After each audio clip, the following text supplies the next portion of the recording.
Hello বন্ধুরা, কেমন আছো সবাই? আশা করি সবাই ভালো আছো। আজকে সূচক এবং লগারিদমের 3 to the power x equal x to the power 9 এই অঙ্কটার আমরা সমাধান করব। তো প্রথমে আমরা কি করব?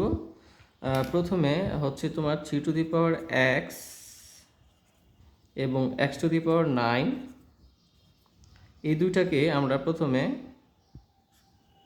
1/9x এবং 1/9x পাওয়ার দুইটাকে গুণ করব। ঠিক আছে বন্ধুরা?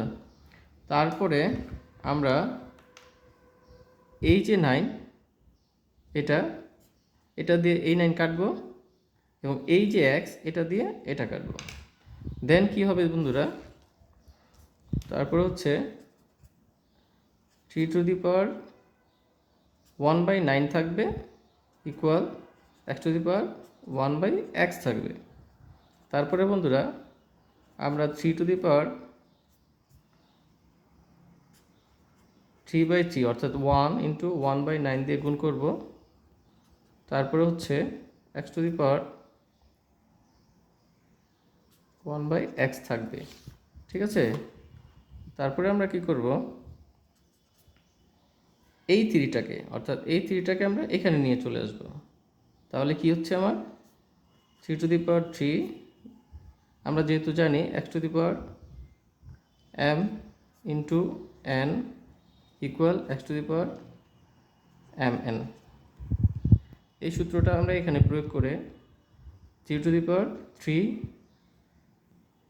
একসাথে নিয়ে আসবো এই 3টার এখানে, আর হচ্ছে থাকতেছে 1/3 into 1/9 equal x to the power 1/x। তারপরে আমরা কি করব? 3 to the power 3 তার মানে হচ্ছে এটার মান হচ্ছে 27 to the power 1 আর হচ্ছে 3 আর 9 গুণ করে 3 9 27 equal x to the power 1/x। তারপরে আমরা কি করব বন্ধুরা? এই যে দেখো 1/x এর মান এবং এই এই x এর সমান, অর্থাৎ এই x এর সমান হচ্ছে 27 আর 1/x এর জায়গা হচ্ছে 27। তাহলে আমরা বন্ধুরা কি বলতে পারি? x equal 27। এইভাবেই আমরা এই অঙ্কটার সমাধান করতে পারি। ধন্যবাদ সবাই।